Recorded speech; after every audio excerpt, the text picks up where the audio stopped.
I move my feet to reach that zone where our emotions blur into different shapes and forms.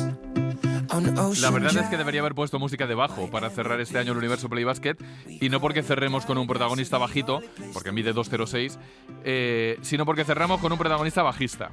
No flipéis, que es cierto. Anthony Daimiel, muy buenas. ¿Qué tal? ¿Cómo estás, Paco? De hecho, nuestro protagonista quiso de pequeño ser músico, no jugador de baloncesto, ¿eh? Sí. Él, bueno, le gustaba la música mucho más que el baloncesto.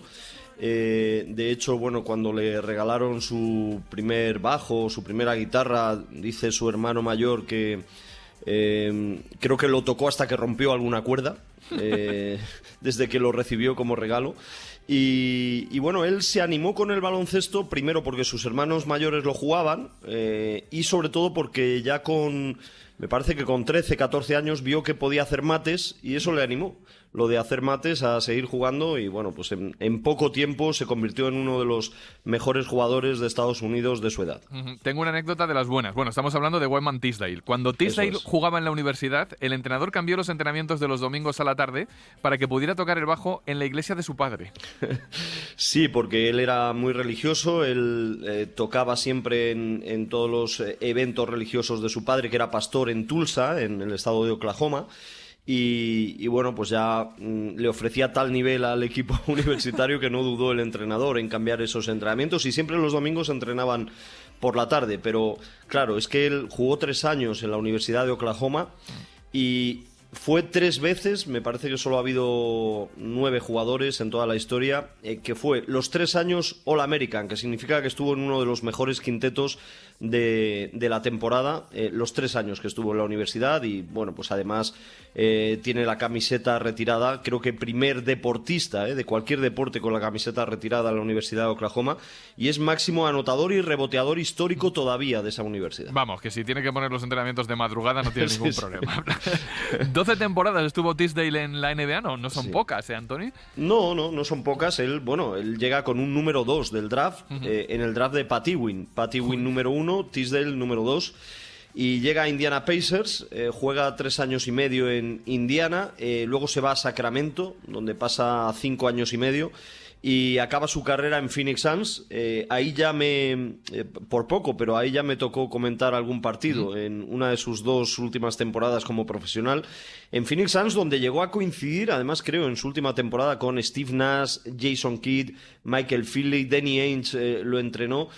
Bueno, era un equipo espectacular que estaba creciendo, pero él con 33 años decidió retirarse para dedicarse de lleno a la música. De estas cosas que me pasan a mí, me vino a la memoria preparando esto, si no fue uno de los que jugaron contra España en la final de los Juegos de Los Ángeles, y resulta que sí, que fue uno de ellos. Sí, bueno, no solo fue uno de ellos, sino que era de los jugadores de mayor confianza para Bobby Knight, y fue el segundo anotador en la final. Joder, claro. En la final, Michael Jordan metió 20 y Tisdale 14 como segundo anotador de Estados Unidos.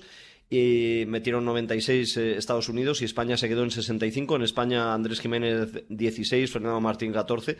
Así que, bueno, pues era un jugador con mucho protagonismo y de los pocos que posteriormente siguió hablando bien de Bobby Knight. Él decía que había sido muy duro Bobby Knight con ellos, pero que él, bueno, pues había llegado a sus límites, lo había exprimido y gracias a eso había evolucionado. Esas madrugadas en donde yo era peque y tenía que pelearme con mis padres para quedarme a ver los Juegos Olímpicos de madrugada. Bueno, ala pivot, zurdito. Como zurdo era de buena mano, imagino, ¿no? Sí, tenía buena mano, sobre todo 3, 4 metros, tenía muy buen juego de pies.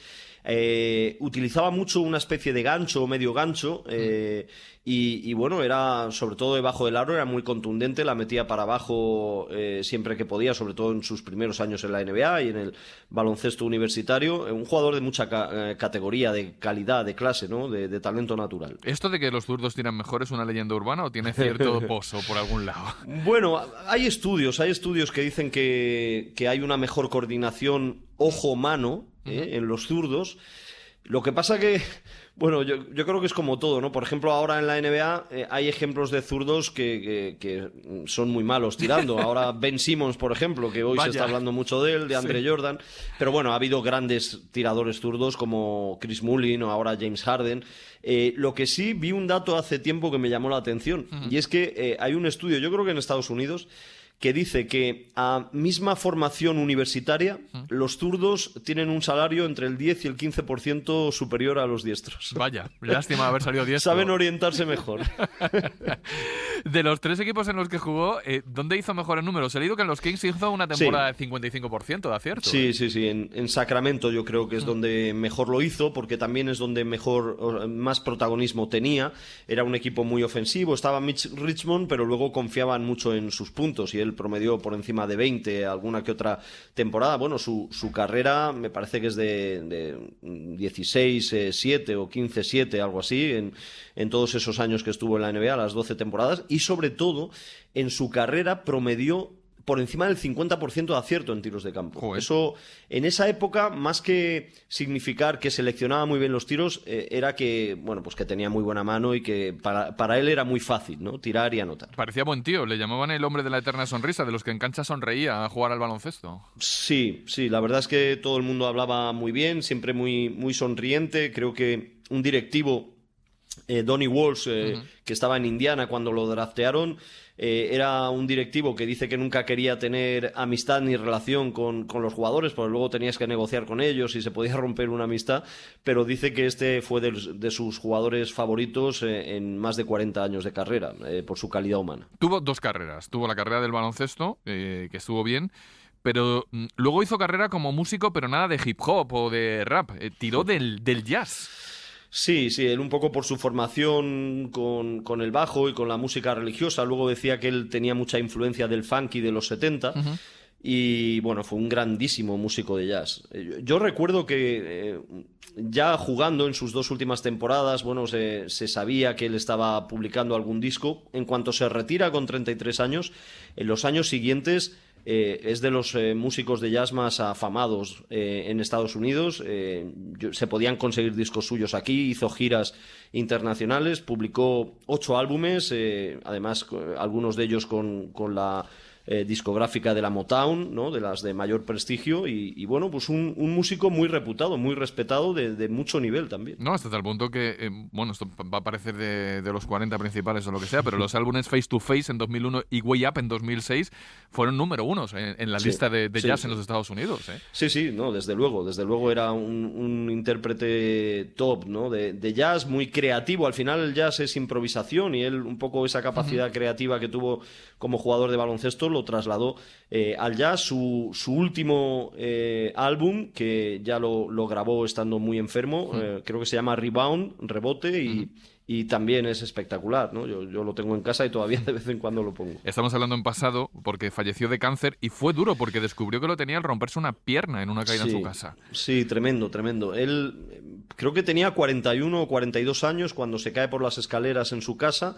se fractura una pierna y ahí descubren que tiene un quiste tumoral en la pierna y nada, pues empezó a tratarse, estuvo, bueno, pues un año tratándose, le tuvieron que amputar una pierna y aguantó un año más y falleció con 44 años. O sea, estuvo enfermo 2 años y pico, donde no paró de trabajar como músico. Dicen que llevaba muy bien lo de la prótesis después de que le amputaran la pierna, que era muy optimista.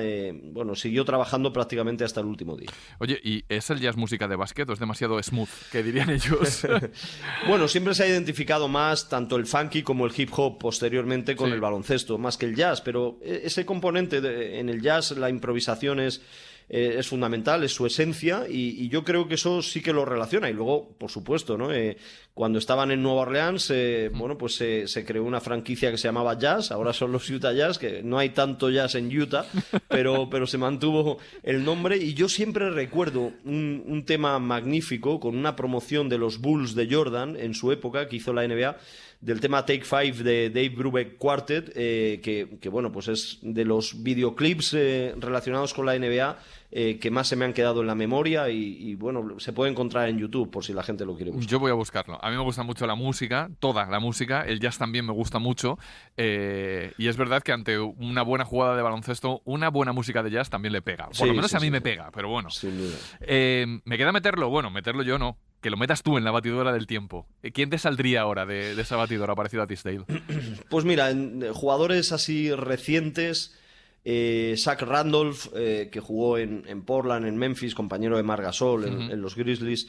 Chris Bosh también, de los más recientes, pues tenía algunas cosas. He buscado 2 zurdos también. Y luego otro jugador que precisamente fue compañero suyo en la selección olímpica del 84 de Estados Unidos y que fue su padrino de boda, Sam Perkins, del que ya hemos hablado aquí en Play Basket, pues era un jugador también con alguna que otra similitud con Tisdale. Tenía más rango de tiro exterior Sam Perkins, pero era también zurdo y muy buenos movimientos de espaldas al aro. No sabía que había sido su padrino. Me quitaron la pierna, pero jamás podrán quitarme la sonrisa. Esa frase es suya y es de mucho calado para entender a Anthony cómo era, ¿eh? Sin duda, sin duda. Un jugador, sobre todo universitario tremendo, luego en la NBA una más que decente carrera, una muy buena carrera, pero yo creo que falta decir que en la universidad hizo partidos de 61 puntos, 55, 51, 44, o sea, era un jugador desde Oklahoma conocido en todos los Estados Unidos y un gran ejemplo, ¿no?, de cómo llevar 2 carreras a un altísimo nivel. ¡Qué bestia! Bueno, pues hemos llenado el universo de estrellas de baloncesto NBA, más de 30 esta temporada. Te tengo que preguntar si te ha molado la idea, Anthony. O sea... Sí, claro que sí. Ha sido porque, bueno, otra cosa no tendrá la NBA y su historia, pero bueno, pues aventuras de todo tipo que hacen que no simplemente sea un repaso a la estadística o al currículum de un jugador, sino que haya muchas historias paralelas muy interesantes para el oyente, pues hace muy, muy agradable, ¿no?, muy reconfortante y sobre todo a la hora de buscar cosas y datos también de estos jugadores. ¿Te quedan estrellas para una temporada más? Bueno, o sea, allí eso nunca se acaba. Eso nunca se acaba. Imagínate, pues estas 2 últimas temporadas con la pandemia y todo eso han sido temporadas de muchísimas historias de jugadores nuevos, ¿no? Bueno, pues la temporada próxima contamos contigo para que nos sigas contando 1000 historias y 1000 noticias. Así que 1000 gracias, Anthony, por todo un año más. No, el placer es nuestro y sobre todo intuyo de los oyentes de Play Basket. Gracias por una temporada más juntos. Muchas gracias, un abrazo. Y ahora vamos a abrochar el final de la temporada en España, de la Liga CB.